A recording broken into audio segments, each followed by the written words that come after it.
Kumusta ka na? Once again, I'm Raymond Gerald Tabac. Dito, gusto ko lang magbigay sa inyo isang tip, isang video, isang advice, okay, na makakatulong sa iyo para mas dumami pa ang prospects mo, mas dumami pa ang results mo just sa business sa ginagawa mo. Either you're a network marketer, internet marketer, affiliate marketer, basta gusto ko lang tumulong sa iyo na magkaroon ka ng resulta, okay, dito sa business mo. Okay, so ito naman, yung gusto ko i-share sa iyo ngayon is yung karaniwan na tinatanong rin sa akin ng mga tinuturuan ko, ng mga kino-coach ko. Ito yung madalas na tanong sa akin. Raymond, okay? Raymond, paano ba magkaroon ng resulta? Okay, na hindi mo kailangan ma-reject. Okay? Paano mo magkakaroon ng resulta? Okay, na yun, na hindi mo mararamdaman na nire-reject ka ng prospect mo. Okay, so ito yung karaniwan na problema din ng mga nagsisimula sa kanilang business is the fear of rejection. Okay? So yan, kasi alam mo tayong mga tao, we're very emotional, lalo ng mga Pilipino. Okay? Napaka-emotional talaga ng mga Pilipino na madali silang masaktan, okay, sa mga naririnig nila, sa mga nararamdaman nila. Kaya nga ang daming mga Pilipino ng chismoso, 'di ba? Kaya ang hilig natin sa mga Koreanovela tuloy, sa mga drama, mga telenovela, 'di ba? Kaya ang hilig natin sa mga ganyan kasi na nga, we're very emotional. Yung tradition talaga natin, okay? May pagka-emotional talaga siya. So 'yun, kaya karaniwan ng mga Pinoy na tinutulungan ko, yun yung laging tanong. Okay, so ito, may dalawang bagay ka na pwede mong gawin, okay, para magkaroon ka ng resulta na hindi mo kailangan harapin ng rejection. Okay? Unang-una sa lahat, you have to make yourself valuable. Okay? Kailangan as much as possible, as soon as possible, gawin mo yung sarili mong very valuable. Paano mo gagawin yun? You have to invest. Sabi nga ni Robert Kiyosaki, diba? Hanggang sa bata ka, okay, nalimutan ko na sinabi niya English pero explain ko na sa'yo. Hanggang sa bata ka, ang unang-una mong pwedeng gawin is to make yourself as valuable as possible. Ibig sabihin niya, magbasa ka ng maraming books, mag-aral ka ng maraming courses, okay? Humanap ka ng coaches, ng mentors, talagang alamin mo agad yung business as soon as possible.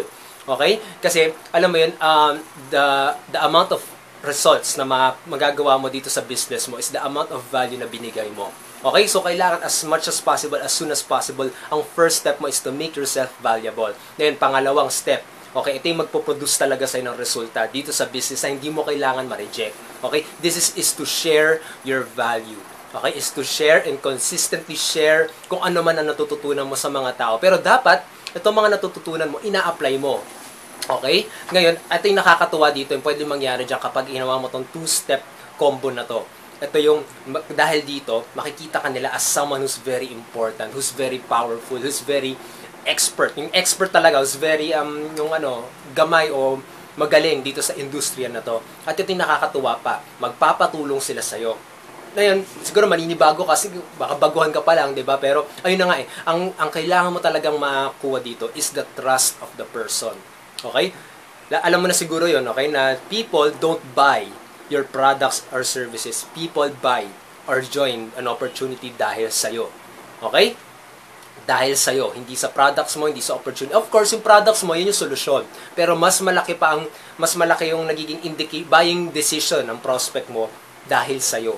Okay? So, isang way yan. Kailangan lagi mo i-share. Kailangan lagi mo ituturo. Okay? Huwag kang magiging maramot sa mga ini-invest mo. Huwag kang magiging maramot sa mga value na binibigay mo. Okay? Dahil yun, makakapag-attract ka ng mga tao. At minsan, at dahil doon na nagbibigay ka lang for free, tinutulungan mo sila for free, wala kang hinihingin pabalik.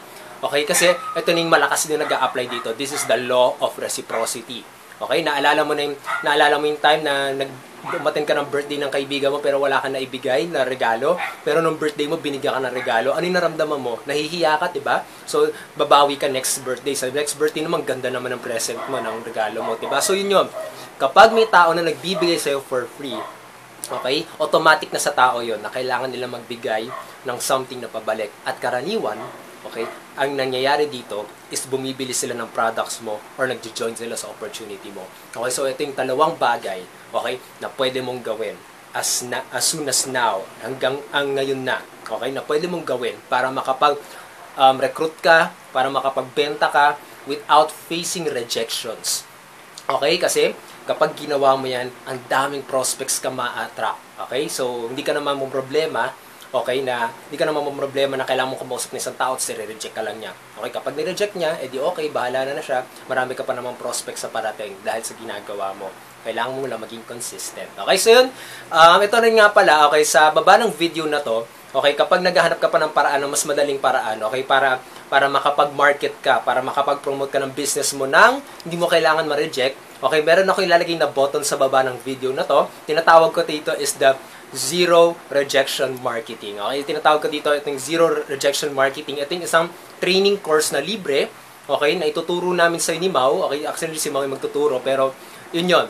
Yung pinaka-purpose yun is magkakaroon ka ng sales, magkakaroon ka ng prospect, okay, magkakaroon ka ng resulta sa business mo na hindi mo kailangan ma-reject using internet tools. Okay? So, kapag open ka naman gamitin yung internet, okay, ay pwede mo i-click yung button dyan, okay, at sundan mo nila instructions doon. It's free, okay? Wala akong hihingin sa'yo. It's 100% free. Okay? So, naman kung gusto mo lang. Okay? So, once again, this is Raymond Gerald Tabaki. I hope may natutunan ka sa video na to.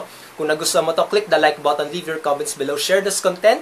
Okay? Baka makatulong sa iba. Pwede ka rin pumunta sa blog ko, www.raymondgeraldtabaki.com. Okay? Ang daming pa akong gusto i-share doon, ang daming pa akong value na sinishare doon, and I hope makakatulong yun sa'yo, okay? So, kapagod, no? Pero na nga, okay, once again, have a great day, have an awesome day, kita-kits ulit sa next video vlog, okay? Make massive results and take action right now, okay? So, see you on the next video, and